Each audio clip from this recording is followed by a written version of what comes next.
Greetings, Watch Watchers. Craig Hester here with R2AWatches.com and the Keep Watching Show. I want to say thanks to everybody who has continued to watch us week after week and put up with the fact that we changed the time and that we had some technical difficulties, which we hope we finally worked through. I felt a lot better about the audio last week, and I hope you did as well. We have now anchored this show on Thursday nights. It is 10 o'clock Eastern Time and 7 o'clock Pacific Time. It airs live on Facebook, and then we post it to YouTube afterwards. If you're watching this on YouTube, be sure to hit like and subscribe, because we are trying to increase the number of subscribers on YouTube who get alerted to the show. And if you're watching on Facebook, make sure that you like R2AWatches.com page and sign up for our newsletter. We can get all the inside info about our watches and so forth. We've got two big things we're talking about today. This show has got, and they couldn't be more divergent. One is about a contest we're about to launch, and one is going to be what I want to call like our Watches 101 type series. Although you might argue with the bronze, it's a 102, level course. Maybe it's at least a junior or senior level course, where we're going to be talking about bronze. I did a video at one point about the bronze watches, but we continue to get a lot of questions, especially as interest in Vostok-Europe continues to expand. By the way, there's a new group on Facebook called Vostok-Europe Timepieces. It's a closed group, but you can send a message to ask to join. And there's a lot of lovers of Vostok-Europe there who are sharing their pictures and talking about Vostok-Europe. Anyway, we're going to be talking about bronze watches and what that all means, and hopefully answering a lot of your questions. Up front, the big news for this week is we're about to launch another contest at R2AWatches.com. Those of you who've been following us for a long time, you know that a little more than a year ago, we gave away an Mriya, and that actually was a huge contest. It had a lot of interest. We were really excited for the person who won the contest. And we wanted to do something again, but we got an opportunity to do something a little bit different and arguably a little more special. I mean, it's hard to be more special than the Mriya. That's such an amazing timepiece. But when you hear what this has, you'll understand why this is really something special and one of a kind. This is a Mriya watch by Vostok-Europe. Again, if you're familiar with the brand, based in Vilnius, Lithuania, where every watch is designed and hand-assembled and all built for going to extremes. If you're familiar with Vostok-Europe, you know this watch. We discovered in our inventory, actually I'll give a shout out to Courtney for being the person who discovered in our inventory, that we happen to have a Mriya with the number 0000, 4 zeros, quadruple zero, out of 3,000, okay? Anybody who's been collecting watches for any length of time, you know that limited edition numbers start with 1, and that's the coveted one. Everybody wants number 1, or you want the last of the series. If you can get number 3,000 or 3,000, that's really cool. So what's this all about? Vostok-Europe reserves the 00 designation for prototype watches. And then every now and then when we're making like a special edition or something, we might have a couple made with 00 to give to special, to give as personal gifts to someone. But really that designation is really not used for watches that are going to be put into mass production. Well, if Vostok-Europe calling it mass production is the wrong terminology, but you know what I mean. It's going to be put into the regular flow of inventory. So we know for a fact that this isn't a prototype. First of all, I've seen enough prototypes over the years that I know what a prototype watch looks like, and it's never exactly the same as the final production watch is going to be. That's just reality. Second of all, we got this watch in a shipment with regular inventory. So we knew that this was not intended to have the 00 designation. So there's no other way to put it. This was a mistake.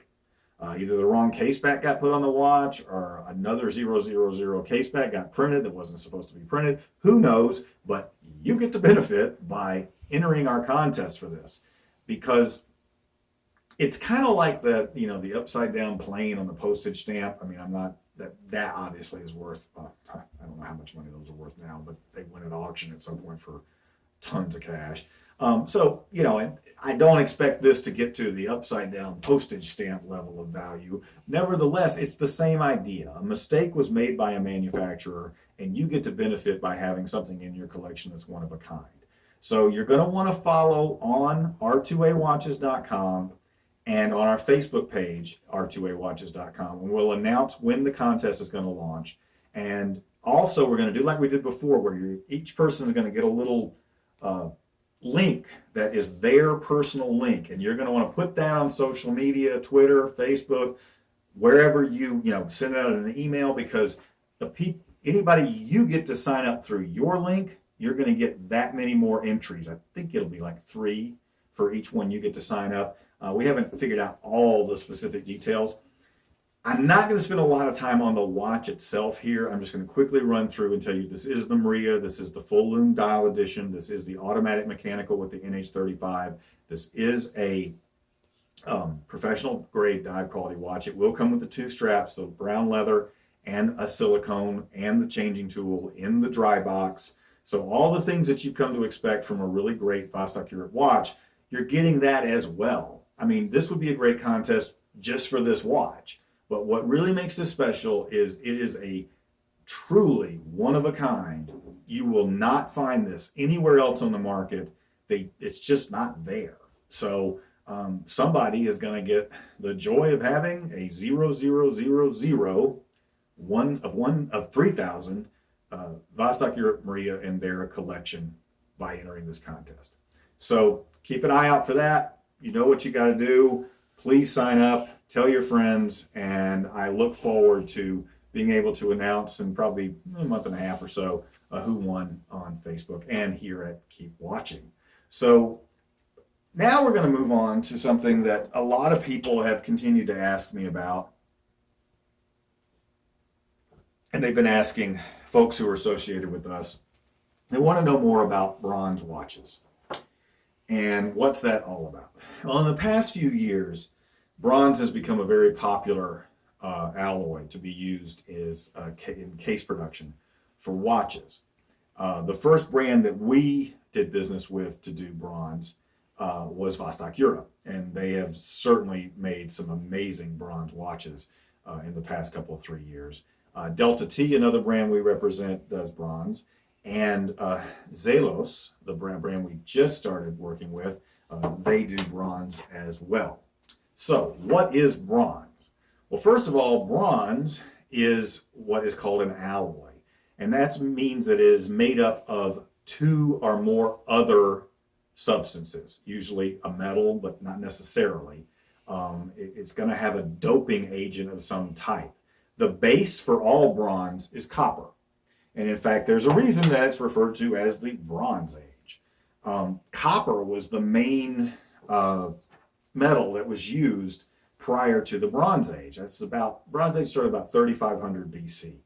Okay, and once they discovered that they could take copper and they could mix it with this thing called calamine, which is not calamine lotion. That's just another natural material, and they could create an alloy or a metal, something other than copper, that was stronger, more resilient. Copper is very soft metal, so it made it a much harder metal. It made it easier to work with. It made it more resistant to corrosion and so forth. So that's what developed became the Bronze Age, because it was a transformative alloy when it was first produced. And that then led into what we know as, of course, the Iron Age. And interestingly enough, the Iron Age came because of the fact that there were trade problems with tin. Tin was and still is, the primary doping alloy used with what you would just call your everyday bronze. Okay, your typical bronze, which is not what is used in these watch cases. These watch cases use what's called marine grade bronze, and I'm going to get back to that in a minute. So copper doped with tin is bronze. Now that makes it different than brass, by the way. Brass and bronze are not the same thing. They often get confused, but they're not. Brass is copper doped with zinc. Brass has some great attributes to it as well, but bronze has a couple of attributes about it that make you understand why you're using it in a watch case. It does tend to be more resilient as an alloy, and it is more corrosive resistant, particularly as it relates to salt water. So that's why these watches are in bronze. I mean, the main reason that it's of interest to watchmakers, particularly watchmakers who make dive watches, is it is a fantastic alloy for water conditions. It's arguably, you could even make an argument that it's better for a dive watch to be bronze than even stainless steel, although of course stainless steel is going to hold up. But bronze is a fantastic alloy for dive watches. It's highly corrosive resistant. It's very strong. And in this case, the ones that are used are what we call marine grade bronze. Okay, I mentioned earlier that the copper with tin gets you what you would just call your garden variety bronze. You use different doping alloys to get to what is called marine grade bronze. The two main ones that are used in the watch industry are what's called phosphor bronze, which not surprisingly is doped with phosphorus, and what is called aluminum bronze. And I actually have examples of both here. Zelos and Vostok-Europe both use what's called phosphor bronze. And DeltaT, along with many other brands, use what's called aluminum bronze. Now, other than the obvious that one of them is doping the copper with, by the way, it's usually about 80% copper. There may be something else in there. You may have a mix of tin and then the phosphor. And I want to state right now, I'm not a metallurgist. This is just what I've learned because of my love of watches and what I've learned about bronze because of that. Other than the obvious that one uses aluminum to dope the copper and one uses phosphor, a couple of things that do make them different, and you're going to notice one right away. I'm going to see if I can get these both together. The phosphor bronze has a more of that deeper, rich, red, coppery color that you come to associate more with bronze. The aluminum bronze gives you more of a yellow gold type look, or it's definitely more in towards the yellow end of the color spectrum. And then the phosphor bronze is more towards the red end of the color spectrum. Another thing that's different about them, and one of the things I learned as I've gotten into learning about these alloys, is metals and alloys have what you would call a grain, similarly to how we would discuss grain in wood.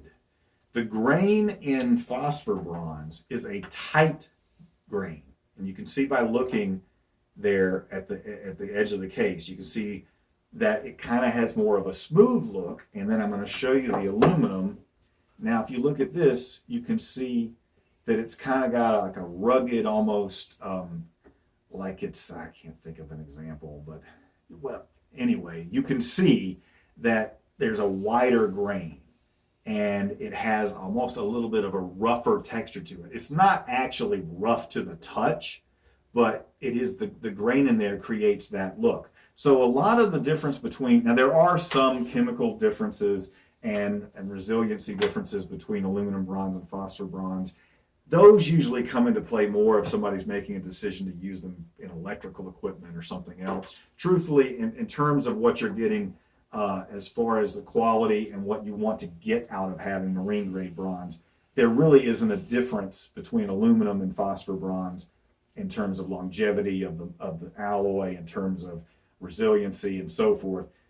It's really more about taste and about the color that you want and how you want the patina to look, because they both patina differently. And speaking of patina, a lot of people have continued to ask, what is patina all about? And what does that mean when you're talking about my watch? Is it a good thing? Is it a bad thing? Do I want to leave that on my watch when it happens? Do I not? Well, first of all, let me dispel any concerns about whether it's a good thing. It is a good thing, okay?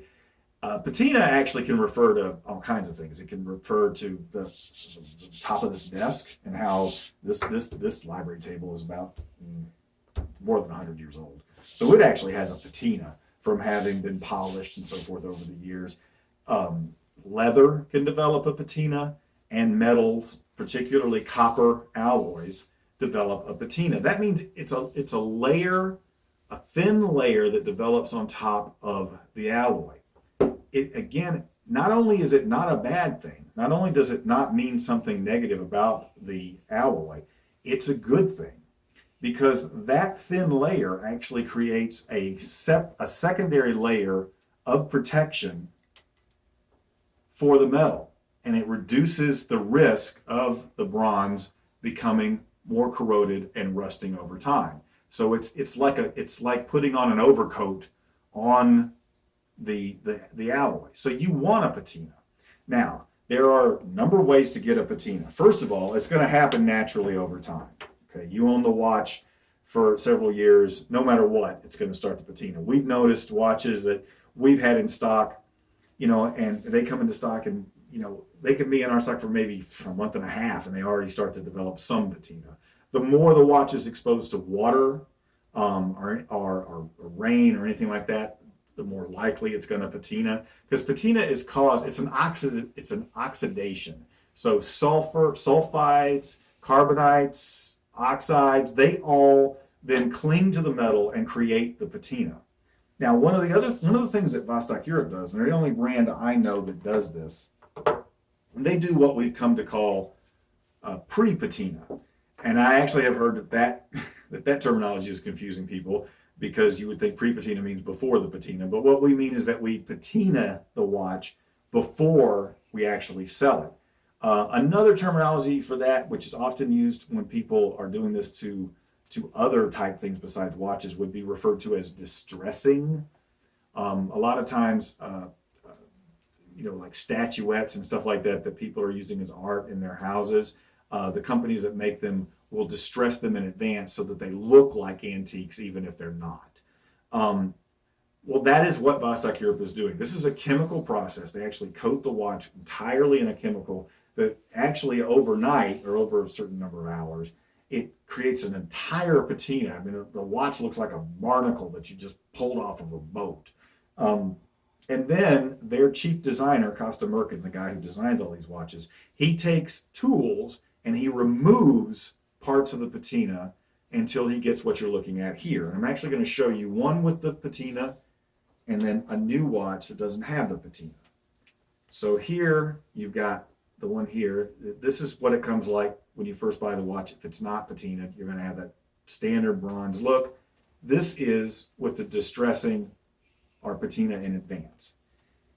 It's been interesting to me. They both sell really well. I mean, they're both very popular. We move a ton of, and I can show you on the Energia as well. There's the Energia. Now these are actually both brown. Yeah, no, this one's a teal. So this is two different colors, but nevertheless, you can see one with the patina. Sorry, this is the one with the patina, and there's the one without. We've had a number of people who love getting the one where it has the patina already on it. Then I have other people who are like, no, I want it new. I want the bronze untarnished in any way, and then I want it to develop its own patina by my wearing it, and how it's going to have its own natural patina. That's really just a matter of choice and taste. Neither one of them are more or less valuable in terms of protecting the watch. I mean, you could make an argument that because of the patina process is being done right up front with the pre-patina or the distressed ones, that they're getting that extra layer of protection right away. But the truth is, most people aren't going to be putting these watches, you're not going to be in salt water every day. And if you are, it's going to patina so fast anyway. I mean, if you're somebody who works in salt water, say you work on an oil rig or something, it's going to patina so fast it's not going to matter. There are ways, if you want to get the watch unpatinaed and you want to, or a virgin, or however you terminology you want to use, and you want to patina it, there are a number of ways you can do it. I have used the rotten egg method. Again, sulfur being one of the things that causes the patina. You take the watch, by the way, remember to take off the strap, or you're going to have a strap that will smell forever. And you put just the watch in a bag with a crushed hard-boiled egg. As the egg rots, it releases sulfur, and it will slowly patina the watch. The longer you leave it in the bag with the egg, the more patina you're going to get. There's a point where you reach diminishing returns, because once the egg is really pretty much rotted, there's only so much sulfur it's going to release, and then it's not going to be doing much more. Keeping it in a wet environment, and I don't mean like keeping it in water, but keeping it somewhere where it's close to moisture, that's going to speed up a patina. So that is one of the ways to do it. It is a valuable thing. If you don't like the look of the patina, you can polish a patina off of bronze, just like you can brass. I wouldn't do that. It's not my thing. I like the look of the patina. And one of the things I love that Vostok-Europe does is they're very careful. Careful's not the right word, but they're very particular about making sure that the dial colors on their bronze watches are going to really pick up, and the accent colors are going to really pick up the patina. Because the patina is usually going to, well, green is obviously a natural color of patina, but there are blues in there, there are browns in there. They all patina differently, and that means that each watch is going to be unique. Because no two watches are going to patina exactly the same. It's just not going to happen because it's going to, the sulfur, the oxides, and so forth are going to get into that metal in different places. So now again, getting back to, let's back up a little bit about brass versus bronze. You know, I think it's somewhat, brass has gotten a little bit of an unfair reputation in the watch business, because we all know that we talk about base metal watches that are plated, which is the way they used to be before stainless steel. And we kind of see that as a cheaper process, as a less valuable watch because of that. A lot of that actually goes back to the fact that when manufacturers were using very thin, cheap brass. A brass watch would actually be quite interesting, and it would be a very resilient watch. It is certainly not going to be, though, of the caliber of marine grade bronze. That's the main thing, is that the doping of the alloy creating the marine grade bronze is what's coveted in watch cases. You might be interested to know that you hear about the brass section in music, brass being trumpets, trombones, all those instruments. They do tend to be made out of brass, but some of the higher end ones are actually made out of bronze. Almost all drum cymbals are made out of bronze and not brass, because it is a more resilient material, and the fact that you're banging that cymbal over and over and over again, you're going to get a longer lifespan out of bronze than you will out of brass. So I think those are the highlights. I hope I'm answered a lot of your questions. At least now you do know what they're made out of. You understand a little bit more what makes it marine grade. Basically, I actually didn't say that. But basically what makes it marine grade is it is the highest grade of bronze in terms of corrosion and saltwater resistancy. Being able to handle being in a saltwater environment, in a water environment. It's become really one of my favorite metals, alloys, whatever term you prefer, that watches are made out of. I really, really like the look, the feel, everything that goes into it. It is more expensive. I'm sure you've noticed that when you see the bronze watches. They do tend to cost more. Bronze costs roughly 30% more than stainless steel, particularly when you're talking about the marine grade bronze. So that is part of what makes a bronze watch cost more. It's a little more difficult to deal with in terms of how you can machine it. It takes more. The parts to make the rotating bezel work properly are more difficult to get exactly right, because bronze tends to want to fuse with other bronze, particularly in the patina process. That's why you'll notice that the case backs on all bronze watches, doesn't matter what brand it is, that is not, they're not being cheap here by going with stainless steel on the case back. If you weren't stainless steel, especially with the screw-in case backs that you use on dive watches, eventually they would fuse together and you would be unable to open the watch. So you have to have stainless steel or some other metal that wouldn't fuse with bronze. But of course, in a watch, especially a dive watch, you're going to use stainless steel. Even the Mriya, Igor wanted to have as much of a bronze case on the back as he could, but still you see the little screws that hold the case back in. Those are stainless steel. So I hope that's been a little bit of education on bronze and how it's used in watches. You got a little better understanding of what patina is, and maybe this is, if you've been thinking about getting a bronze watch and weren't sure about it, I'm hoping what I've shared with you today may get you to pull the trigger, because I'm going to tell you, if you have a bronze watch in your collection, it is quickly going to become one of your favorites. Next week, I think we're going to be talking about the Caspian Sea Monsters from Vostok-Europe. We finally are getting in the 2 styles that weren't available last month. So I think I'm going to do a show about them next week. And again, don't forget to sign up for the contest to get the quadruple zero of 3000 one-of-a-kind Mriya watch. And keep your eye out at r2awatches.com about that. And we will be back next Thursday, 10 o'clock Eastern, 7 o'clock Pacific. And until then,